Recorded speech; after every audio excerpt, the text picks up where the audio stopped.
வேலூர் அருகே ஸ்ரீபுரத்தில் உள்ள தங்க கோவிலுக்கு தமிழக ஆளுநர் ஆர் என் ரவி மற்றும் அவர் குடும்பத்தினர் வருகை தந்து சுவாமி தரிசனம் செய்தனர். தங்கக்கோவில் வளாகத்தில் உள்ள சக்தி கணபதி, சீனிவாச பெருமாள், சொர்ணலட்சுமி, மகாலட்சுமி ஆகிய சுவாமிகளை வணங்கி சுவாமி தரிசனம் மேற்கொண்டனர்.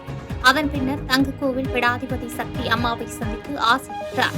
முன்னதாக தங்கக்கோவிலுக்கு வருகை தந்த ஆளுநருக்கு மாவட்ட ஆட்சித்தலைவர் சுப்புலட்சுமி, மாவட்ட காவல்துறை கண்காணிப்பாளர் மயில் வாகனன், கோவில் நிர்வாகத்தின் சார்பில் மேலாளர் சம்பத் ஆகியோர் மலர்கொத்து வழங்கி வரவேற்றனர். வாலஜாபாத் அருகே ஏகாம்பரேஸ்வரர் கோவில் 87 லட்சம் ரூபாய் செலவில் நடைபெற்ற முதல் நிகழ்வான பாலாலய நிகழ்வில் சட்டமன்ற உறுப்பினர் சுந்தர் கலந்து கொண்டு நிகழ்வினை துவக்கி வைத்தார். காஞ்சிபுரம் மாவட்டம் வாலஜாபாத் அடுத்த தம்மனூரில் இந்து சமய அறநிலையத்துறை கட்டுப்பாட்டின் கீழ் காமாட்சியம்மன் உடனுறை ஏகாம்பரேஸ்வரர் கோவில் உள்ளது. 1000 ஆண்டுகள் பழமையான இக்கோவில் புதுப்பிக்க அப்பகுதி மக்கள் மற்றும் சுற்றுவட்டார கிராம பக்தர்கள் தொடர்ந்து வலியுறுத்தி வந்தனர். அதன்படி இக்கோவிலில் புதுப்பிக்க இந்து சமய அறநிலையத்துறை நடவடிக்கை மேற்கொள்ளப்பட்டு சில மாதங்களுக்கு முன்பு 87 லட்சம் ரூபாய் நிதி ஒதுக்கீடு செய்யப்பட்டது. இதனையடுத்து திருக்கோயில் வளாகத்தில் பாலாலய பூஜைக்காக 5 யாகசாலை குண்டங்கள் அமைக்கப்பட்டு யாகத்தை தொடங்கி சிவாச்சாரியார்கள் நடத்தி வந்தனர். இந்நிகழ்ச்சியில் சிறப்பு விருந்தினராக உத்தரமேரூர் சட்டமன்ற உறுப்பினர் சுந்தர் கலந்து கொண்டு சுவாமி தரிசனம் மேற்கொண்டார். இதனைத் தொடர்ந்து யாகசால குடம் புறப்பட்டு திருக்கோயிலை வலம் வந்து பாலாலய நிகழ்வு நடைபெற்றது. திருவள்ளூரில் சரக்கரையில் தடம் புரண்ட தண்டவாளம் சீரமைக்கப்பட்ட பகுதியில் சிசிடிவி கேமரா பொருத்தப்பட்டு கண்காணிக்கப்பட்டு வருகிறது. திருவள்ளூர் ஏகாட்டூர் இடையே கடந்த ஞாயிற்றுக்கிழமை டீசல் ஏற்றி வந்த சரக்கரையில் அதிகாலை 5 மணி அளவில் தடம் புரண்டு தீ விபத்து ஏற்பட்டது. இதில் 18 டீசல் டேங்கர்கள் எரிந்து நாசமானது. இதில் தண்டவாளங்கள் சேதமடைந்து 42 மணி நேரத்தில் சீரமைக்கப்பட்டு ரயில் சேவை இயல்பு நிலைக்கு திரும்பிய நிலையில் அப்பகுதியில் விரிசல் ஏற்பட்டு சரி செய்த தண்டவாளத்தை கண்காணிக்கும் வகையில் சோலாரில் இயங்கக்கூடிய 5 வைஃபை அதிநவீன கேமரா பொருத்தப்பட்டு கண்காணிக்கப்பட்டு வருகிறது. எடப்பாடி பேருந்து நிலையம் அருகே மூட்டை தூக்கும் தொழிலாளி மின்சாரம் தாக்கி உயிரிழந்தது தொடர்பாக போலீசார் வழக்கு பதிவு செய்து விசாரித்து வருகின்றனர். சேலம் மாவட்டம் எடப்பாடி பேருந்து நிலையம் அருகில் எடப்பாடி நகராட்சிக்கு சொந்தமான புரட்சித் தலைவி ஜெயலலிதா அம்மா வணிக வளாகத்தில் உள்ள மின்மீட்டர் அமைந்திருக்கும் அறையில் காய்கறி விற்பனை செய்பவர்கள் காய்கறி மூட்டைகளை வைத்து வருவதை வழக்கமாக வைத்துள்ளனர். இந்நிலையில் மூட்டை தூக்கும் தொழிலாளியான நைனம்பட்டி பகுதியைச் சேர்ந்த ரவி என்பவர் அம்மா வணிக வளாகத்தில் வைத்திருந்து காய்கறி மூட்டைகளை எடுப்பதற்காக சென்றபோது மின்மீட்டர் பெட்டியில் மோதி எதிர்பாராத விதமாக மின்சாரம் தாக்கியதில் ரவி சம்பவ இடத்திலேயே உயிரிழந்துள்ளார். தகவலின் பேரில் அங்கு வரைந்த எடப்பாடி காவல்துறையினர் பிரேதத்தை கைப்பற்றி பிரேத பரிசோதனைக்காக எடப்பாடி அரசு மருத்துவமனைக்கு அனுப்பி வைத்தனர். மேலும் இச்சம்பவம் குறித்து வழக்கு பதிவு செய்து விசாரித்து வருகின்றனர். கம்பத்தில் பால் வியாபாரி மர்ம நபர்களால் வெட்டி படுகொலை செய்யப்பட்ட சம்பவத்தில் வழக்கு பதிவு செய்து காவல்துறையினர் குற்றவாளிகளை தீவிரமாக தேடி வருகின்றனர். தேனி மாவட்டம் கம்பம் ஜல்லிக்கட்டு தெருவை சேர்ந்த இளைஞர் இளம்பருதி பால் வியாபாரியான இவர் ரேக்லா ரேஸ் மாடுகளையும் வளர்த்து வருகிறார். இந்நிலையில் அருகில் உள்ள பகுதியில் பயங்கர ஆயுதங்களுடன் சரமாரியாக வெட்டியதில் சம்பவ இடத்திலேயே அவர் உயிரிழந்துள்ளார். மேலும் இதனை தடுக்க முயன்ற ஈஸ்வரன் என்பவருக்கும் வெட்டுக்காயம் ஏற்பட்ட நிலையில் மருத்துவமனையில் அனுமதிக்கப்பட்டு சிகிச்சை பெற்று வருகிறார். தகவலின் பேரில் சம்பவ இடத்திற்கு விரைந்து உடலை கைப்பற்றிய போலீசார் வழக்கு பதிவு செய்து விசாரணை மேற்கொண்டனர். ரேக்லா ரேஸ் முன்விரோதம் காரணமாக இளம்பருதி வெட்டி கொலை செய்யப்பட்டிருக்கலாம் என்று போலீசாரின் விசாரணையில் தெரியவந்துள்ள நிலையில் கொலை நிகழ்த்திய நபர்களை தேடி வருகின்றனர். கொடைக்கானல் அருவியில் குளிக்க சென்ற சுற்றுலா பயணி வெள்ளத்தில் அடித்து சென்று உயிரிழந்த சம்பவம் சோகத்தை ஏற்படுத்தியுள்ளது. மதுரை வில்லாபுரம் பகுதியைச் சேர்ந்த பரத் என்பவர் 7 பேருடன் கொடைக்கானலுக்கு சுற்றுலா சென்றுள்ளார். அப்போது பேத்துப்பாறை கிராமத்தில் தடை செய்யப்பட்ட ஓராவி அருவியில் குளித்துள்ளனர். அப்போது அதிக அளவு மழை பெய்து வெள்ளம் ஏற்பட்டுள்ளது. இதில் பரத் வெள்ள நீரில் அடித்து செல்லப்பட்டார். இதனை அறிந்து அப்பகுதியைச் சேர்ந்த சிலர் நீண்ட நேர தேடுதலுக்கு பிறகு பரத் உயிரிழந்த நிலையில் அவரது உடலை மீட்டனர். இதுகுறித்து வழக்கு பதிவு செய்த கொடைக்கானல் போலீசார் உடலை மீட்டு உடற்கூறு ஆய்வுக்கு அனுப்பி வைத்தனர். ஆலங்குடி அருகே இளைஞர் ஒருவரை 4 பேர் கொண்ட மர்ம கும்பல் அரிவாளால் சரமாரியாக தாக்கி படுகொலை செய்த சம்பவம் அப்பகுதியில் பெரும் பரபரப்பை ஏற்படுத்தியுள்ளது. புதுக்கோட்டை மாவட்டம் ஆலங்குடி அருகே கல்லாலங்குடி கிராமத்தைச் சேர்ந்த தேவராஜ் என்பவரது மகன் ரஞ்சித். இவர் இரவு தனது இருசக்கர வாகனத்தில் பாத்தம்பட்டியில் இருந்து ஆலங்குடி நோக்கி சென்று கொண்டிருந்தார். அப்போது மரமடைக்கு செல்லும் சாலையில் உள்ள அரசு மதுபான கடை அருகே ரஞ்சித்தை வழிமறித்த 4 பேர் கொண்ட மர்ம கும்பல் அரிவாளால் அவரை கொடூரமாக தாக்கியுள்ளது. இதில் தப்பிக்க முயற்சி செய்த ரஞ்சித்தை மர்ம நபர்கள் விடாமல் அரிவாளால் சரமாரியாக தாக்கி கொலை செய்துவிட்டு அங்கிருந்து தப்பி சென்றனர். இதுகுறித்து ஆலங்குடி காவல் நிலைய போலீசார் வழக்கு பதிவு செய்து விசாரணை மேற்கொண்டு வரும் நிலையில் தப்பி சென்ற மர்ம நபர்களையும் தேடி வருகின்றனர். மேலும் முன்விரோதம் காரணமாக இந்த கொலை நடந்ததா அல்லது வேறு ஏதேனும் காரணம் உண்டா என்ற கோணத்தில் போலீசார் விசாரணை மேற்கொண்டு வரும் நிலையில் உயிரிழந்த ரஞ்சித்தின் உடல் புதுக்கோட்டை அரசு மருத்துவக் கல்லூரி மருத்துவமனைக்கு பிரேத பரிசோதனைக்காக அனுப்பி வைக்கப்பட்டது. நாகை அருகே தனியார் கல்லூரி விடுதியின் 4வது மாடியில் இருந்து குதித்து பிசியோதெரபி மாணவர் ஒருவர் தற்கொலை செய்து கொண்ட சம்பவம் பெரும் பரபரப்பை ஏற்படுத்திய நிலையில் இதுகுறித்து போலீசார் விசாரணை மேற்கொண்டு வருகின்றனர்.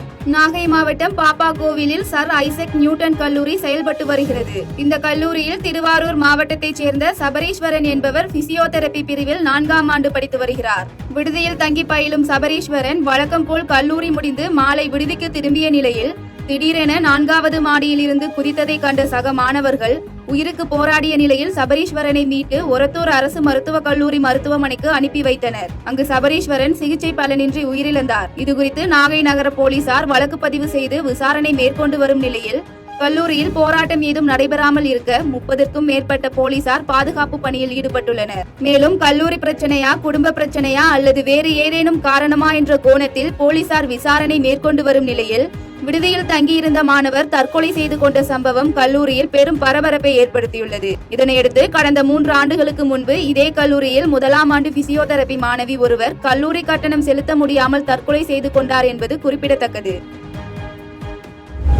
திருச்செந்தூரில் பணியில் இருந்த அரசு பேருந்து ஓட்டுநருக்கு திடீரென நெஞ்சுவலி ஏற்பட்டு உயிரிழந்ததை தொடர்ந்து அரசு பேருந்து மின்கம்பத்தில் மோதி ஏற்பட்ட விபத்தில் வடமாநில தொழிலாளர் படுகாயமடைந்த நிலையில் சிகிச்சை பெற்று வருகிறார். திருச்செந்தூர் பேருந்து நிலையத்தில் இருந்து அரசு பேருந்து ஒன்று 80க்கும் மேற்பட்ட பயணிகளுடன் உடன்குடி நோக்கி சென்று கொண்டிருந்தது. இந்த பேருந்தை குலசேகரன் பட்டினத்தைச் சேர்ந்த அல்தாப் என்ற ஓட்டுநர் இயக்கிய நிலையில் அரசு பேருந்து திருச்செந்தூர் பேருந்து நிலையத்தை அடுத்த இந்தியன் ஓவர்சீஸ் வங்கி அருகே சென்று கொண்டிருந்த போது ஓட்டுநர் அல்தாபுக்கு திடீரென நெஞ்சுவலி ஏற்பட்டது. இதனால் பேருந்து சாலையோரம் இருந்த மின்கம்பத்தில் மோதி ஏற்பட்ட விபத்தில் திருச்செந்தூர் கோயிலில் வேலை பார்த்து வந்த வடமாநில தொழிலாளர் ஒருவர் படுகாயமடைந்தார். இதனையடுத்து பேருந்துக்குள் மயங்கிய நிலையில் கிடந்த ஓட்டுநர் அல்தாப் மற்றும் படுகாயமடைந்த வடமாநில தொழிலாளர் ஆகிய இருவரையும் அங்கு இருந்தவர்கள் மீட்டு திருச்செந்தூர் அரசு மருத்துவமனைக்கு அனுப்பி வைத்தனர். மருத்துவமனையில் ஓட்டுநர் அல்தாப்பை பரிசோதித்த மருத்துவர்கள் அவர் ஏற்கனவே இறந்துவிட்டதாக தெரிவித்ததை தொடர்ந்து வடமாநில தொழிலாளரை மேல் சிகிச்சைக்காக தூத்துக்குடி அரசு மருத்துவக் கல்லூரி மருத்துவமனைக்கு அனுப்பி வைத்தனர். அரசு பேருந்து மின்கம்பத்தில் மோதியதில் அந்த பகுதி முழுவதும் மின்சாரம் துண்டிக்கப்பட்ட நிலையில் கம்பத்தில் மோதிய பேருந்து பொதுமக்கள் உதவியுடன் மீட்கப்பட்டது. இந்த விபத்து குறித்து திருச்செந்தூர் போலீசார் வழக்கு பதிவு செய்து விசாரணை மேற்கொண்டு வருகின்றனர். சென்னை எழும்பூர் ரயில் நிலையம் வந்தடைந்த முதலமைச்சர் மு.க. ஸ்டாலினுக்கு பொதுமக்கள் மற்றும் தொண்டர்கள் உற்சாக வரவேற்பு அளித்தனர். தமிழக முதலமைச்சர் மு.க. ஸ்டாலின் கடலூர் மற்றும் மயிலாடுதுறை மாவட்டங்களில் உங்களுடன் ஸ்டாலின் உள்ளிட்ட நலத்திட்டங்களை துவக்கி வைத்தார். இதனைத் தொடர்ந்து பல்வேறு நிகழ்ச்சிகளில் பங்கேற்ற முதலமைச்சர் திருச்சி ரயில் நிலையத்தில் சோழன் விரைவு ரயில் மூலம் சென்னை எழும்பூர் ரயில் நிலையம் வந்தடைந்தார். இதனையடுத்து சென்னை எழும்பூர் ரயில் நிலையம் வந்தடைந்த முதலமைச்சர் மு.க. ஸ்டாலினுக்கு கட்சி தொண்டர்கள் மற்றும் பொதுமக்கள் உற்சாக வரவேற்பு அளித்தனர். இந்நிகழ்ச்சியில் அமைச்சர்கள் நாசர், சேகர் பாபு, மேயர் பிரியா மற்றும் சட்டமன்ற உறுப்பினர்கள் பரந்தாமன், ஜோசப் சாமுவேல் உள்ளிட்ட கழக நிர்வாகிகள் கலந்து கொண்டு முதலமைச்சருக்கு உற்சாக வரவேற்பு அளித்தனர்.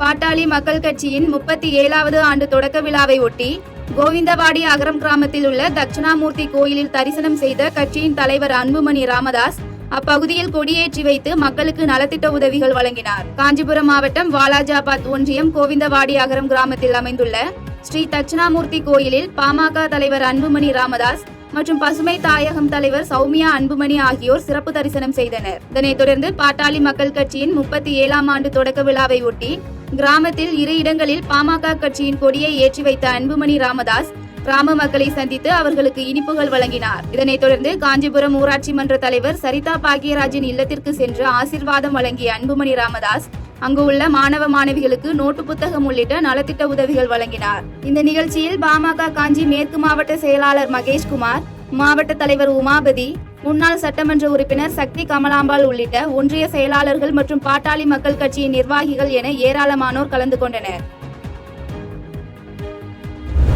ஏஐ பாடத்தை மட்டுமே தெரிந்து கொண்டு விளக்கத்தை இயக்கிவிட முடியாது என்று சென்னையில் நடைபெற்ற நிகழ்ச்சியில் கலந்து கொண்டு ஐஐடி இயக்குநர் காமகோட்டி தெரிவித்தார். சென்னை ஐஐடியுடன் இணைந்து ஒய்டிபுன் நிறுவனத்தின் சார்பில் உள்நாட்டிலேயே தயாரிக்கப்பட்ட எடை குறைவான மோனோ டியூப் ரிஜிட் சக்கர நாற்காலியை இந்திய ராணுவ மருத்துவ சேவைகளுக்கான தலைமை இயக்குநர் வைஸ் அட்மிரல் அனுபம் கபூர் நேற்று அறிமுகம் செய்தார். இந்நிகழ்வில் கலந்து கொண்டு சிறப்பித்த ஐஐடி இயக்குநர் காமகோடி செய்தியாளர்களுக்கு பேட்டியளித்தார். அப்போது தெரிவித்த அவர், மெக்கானிக்கல் சிவில் இன்ஜினியரிங் துறையில் ஆட்கள் பற்றாக்குறை ஏற்பட்டுள்ளதால் அடுத்த 5 ஆண்டுகளில் மெக்கானிக்கல் சிவில் இன்ஜினியரிங் படித்தவர்களுக்கு டிமாண்ட் ஏற்படும் என்று தெரிவித்தார். மேலும் ஏஐ பாடத்தை மட்டுமே தெரிந்து கொண்டு உலகத்தை இயக்கிவிட முடியாது என்று கருத்து கூறினார். அதனால எல்லாரும் அதை கோர் இன்ஜினியரிங் படிக்கணுங்கிறது என்னோட நிச்சயமா டிமாண்ட் இன்க்ரீஸ் ஆகும். சிவில் இன்ஜினியரிங்க்கு ஆள் இல்லை, மெக்கானிக்கல் இன்ஜினியரிங் ப்ரொடக்ஷனுக்கு ஆள் கிடையாது. ஃபேக்ட்ரிஸ்லாம் இப்போ எல்லாரும் இப்போ பல இடத்துலேருந்து இப்போ பல கண்ட்ரீஸ்லேருந்து இப்போ பேசுகிறாங்க, எங்களுக்கு இந்த பர்டிகுலர் இன்ஜினியரிங்கில் ஆள் வேணும், இது மாதிரி எங்களுக்கு ட்ரெயின்டு மேன் பவர் உங்களோட நாங்கள் கொலாபரேஷன் வச்சுக்கலாமா. எதுக்கு கொலாபரேஷன்னா ட்ரெயின் மேன் பவர் தான் வெயிட் ரிசர்ச்னா அடுத்த சைடு. அதனால எல்லா ஏரியாலையும் ஏஎம்எல் படிக்கிறதுக்கு வருமானம் சொல்ல, அதையும் தாண்டி ஒரு மெக்கானிக்கல் பயோ எடுத்து ஒரு ஏஐ கிடைக்கலையே, மெக்கானிக்கல் தான் கன்சல்டட், எந்த பாயிண்டையும் வருத்தப்பட வேண்டாம், மெக்கானிக்கல்ல படிச்சா இது மாதிரி நல்ல காரியம். காரியாபட்டி அரசு மருத்துவமனையில் மருத்துவ மற்றும் மக்கள் நல்வாழ்வுத்துறை அமைச்சர் மா சுப்பிரமணியன் திடீர் ஆய்வு மேற்கொண்டார். விருதுநகர் மாவட்டம் கன்னிசேரிப்புத்தூரில் நிகழ்ச்சி ஒன்றில் கலந்து கொள்ள வருகை புரிந்த தமிழ்நாடு மருத்துவ மற்றும் மக்கள் நல்வாழ்வுத்துறை அமைச்சர் மா சுப்பிரமணியன் விருதுநகரிலிருந்து அழகியநல்லூர் மாந்தோப்பு வழியாக நடைபயிற்சி மேற்கொண்டார். அப்போது அங்குள்ள காரியாபட்டி அரசு மருத்துவமனைக்கு திடீர் ஆய்வு மேற்கொண்டு அங்கிருந்த மருத்துவர்களிடம் குறைகளையும் அங்கு வழங்கப்படும் மருத்துவ சிகிச்சைகள் குறித்தும் கேட்டறிந்தார். மேலும் காரியாபட்டி மருத்துவமனையில் சுமார் 3.50 கோடி மதிப்பீட்டில் கட்டப்படும் மருத்துவமனை கட்டிடங்களையும் பார்வையிட்டு ஆய்வு மேற்கொண்டார். அப்போது மருத்துவர்கள் அமைச்சரிடம் மகப்பேறு மருத்துவர் மற்றும் செவிலியர்கள் நியமனம் செய்ய வேண்டும் என்று கோரிக்கை விடுத்த நிலையில் சென்னை மக்கள் நல்வாழ்வுத்துறை அலுவலகத்திற்கு உடனடியாக தொடர்பு கொண்ட அமைச்சர் காரியாபட்டி அரசு மருத்துவமனைக்கு மகப்பேறு மருத்துவர்களை உடனடியாக நியமிக்க வேண்டும் என்று உத்தரவிட்டார்.